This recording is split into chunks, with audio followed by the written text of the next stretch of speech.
What's up guys, Davey here from PhoneBuff.com, and in this video I'm going to be doing a review on Android 4.2 Jelly Bean on the Nexus 4 over here. So basically I'm just going to be taking a look at what's new with 4.2. So first thing we'll start off with is the lock screen, which now has widgets on it. So for example, if I wanted my camera app, I would just swipe over to the right like that and boom, my camera launches. Now that might not really excite you all that much, considering that before you had the option to unlock to the left that basically opened the camera anyways. So what will excite you though is the fact that I have my messaging widget right over here, I have my song identifier widget, and I have my calendar widget. And if I wanted to add more widgets, I'll just swipe over to the left one more time, hit this plus sign, you can see the widgets I could actually choose from. And I only imagine this will grow over time. So I'll go ahead and exit out of here.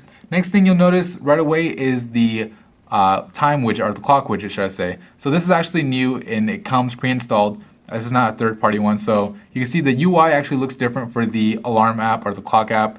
And not only that, you have the world clock capability now, which is pretty cool. And for the first time, now we have built-in timers and stopwatches, which before you always had to get from a third party. So pretty cool to see that Google incorporated that. And I imagine that will incorporate with Google Now in the future. So we'll go ahead and take a look at the next feature, which is going to be the keyboard. So we'll tap on this note right here. So for example, if I wanted to type, I have the same great keyboard from Android 4.1. I mean, it has a text prediction, offline dictation, all that good stuff. But now you have gesture sliding or gesture typing. So basically it kind of works like swipe. So for example, if I want to write the quick brown fox, so it would work like that. Now notice that when I actually go over the words, it actually gives me a preview of what it thinks I'm going to type. So right now it's BRR, go over to here and think it's bro, go over here and it's brow, and then finally brown. So what I found is it's actually more accurate for me, at least, because it gives me the previews, because it gives me a better idea as far as what I'm actually doing. So that's a pretty cool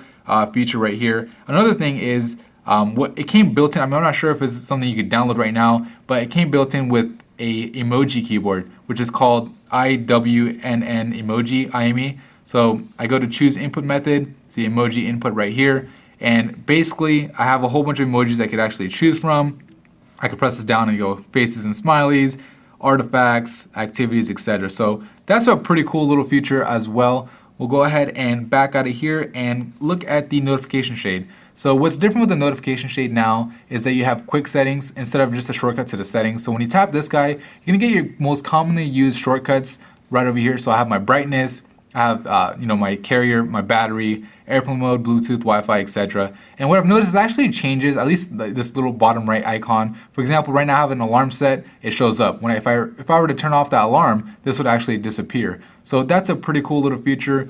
While we're here, might as well go into the settings and take a look at the Easter egg. So Android 4.2 Jelly Bean. So yeah, I mean, we'll go ahead and press this too. I know some of you guys want to see that. So we'll go ahead and back out of here and go on to the next feature, which is actually, you know what? I want to show you the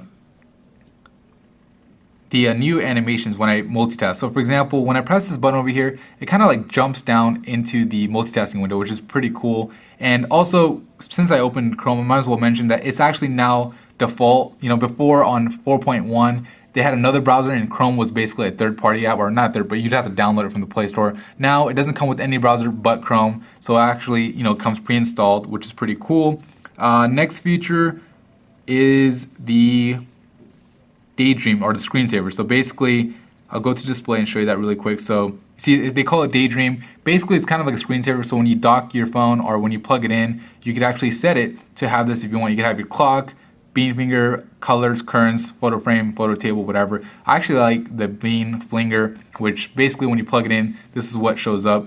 Pretty cool little touch. I mean, not necessarily something that's going to change your experience, but just a nice touch. We'll go ahead and back out of here. While we're here, we'll show you that it does have wireless display options now. So basically, it's using a technology called Miracast, and it's made by the or supported by the Wi-Fi Alliance. Not a lot of devices out there have it. Basically what it does when you turn it on, it'll allow you to mirror what's on your phone onto like a big screen or a Blu-ray player or whatever it is.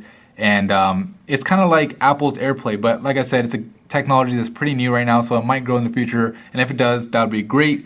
Go on to the next one, which is going to be the security features. So actually now, when you download an app, it'll verify the app. So we'll go to security, and you can see it says verify apps.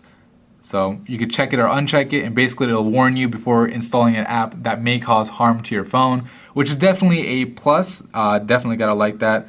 Go on to the next one, which is gonna be the, where is it? Oh, magnification option. So if I go to accessibility, there it is, having trouble finding it. You could actually turn on the magnification gestures, which basically allows you, if you were to triple tap on something like that, it'll zoom in. So that's pretty cool to do. Also, if you triple tap and hold, it'll zoom in temporarily, and then you let go, it'll zoom out. So it's cool, but I've noticed if I left it on, it kind of makes it lag a little as far as, you know, your button presses, which I don't like. I mean, obviously, if you need the zoom in ability, it's worth it. But for me, I turn it off. So we'll go ahead and turn it off right now because I don't want it to make me lag when I press buttons. So anyway, that is that. What else is new is Google Now. So basically what Google Now does now is it will check your emails for flight information, for shipment tracking, for hotel reservations, and basically it'll populate in your cards, you know, in addition to all the great things that it does already. So that's a cool little feature.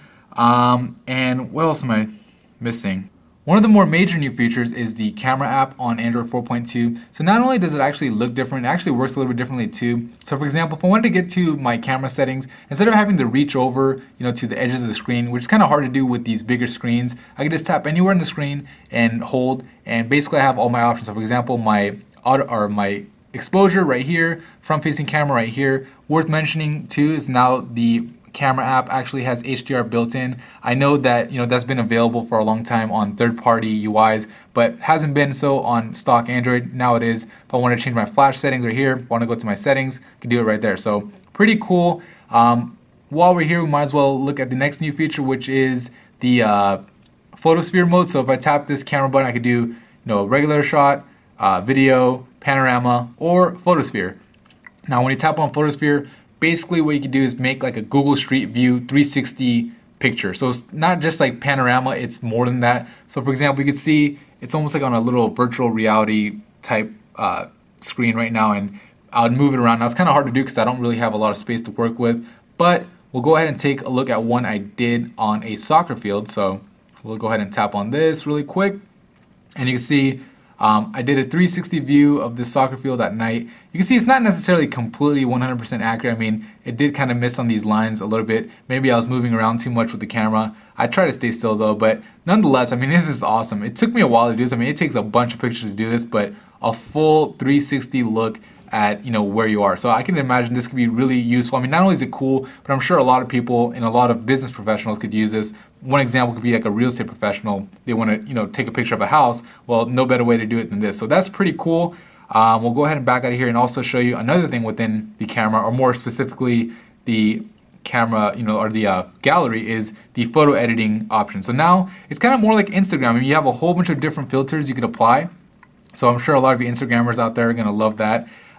You could add borders and whatnot to your pictures. So that's pretty cool. And then you still have the same options as far as what you had with ICS and 4.1, which is, you know, ability to crop, straighten, do a mirror. So basically you could flip it over like that and change the exposure settings, all that good stuff. So that's another cool option with Android 4.2, and definitely, you know, a welcomed new addition to an already, you know, feature-packed OS.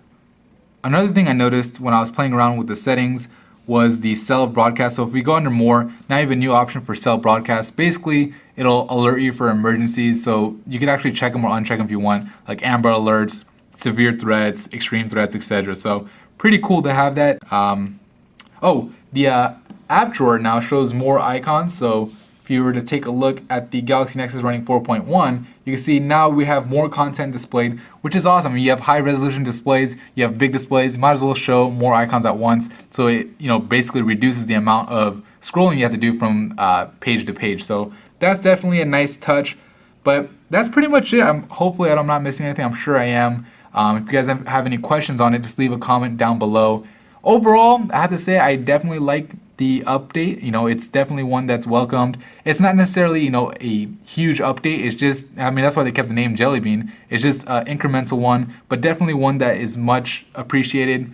And yep, that's pretty much it for me in this video. If you guys found it helpful, or if you liked it, please hit the thumbs up button. And if you haven't already, subscribe to the channel because I'm doing a whole bunch more coverage on not only the Nexus 4, but Android 4.2 Jelly Bean 2. Thank you for watching.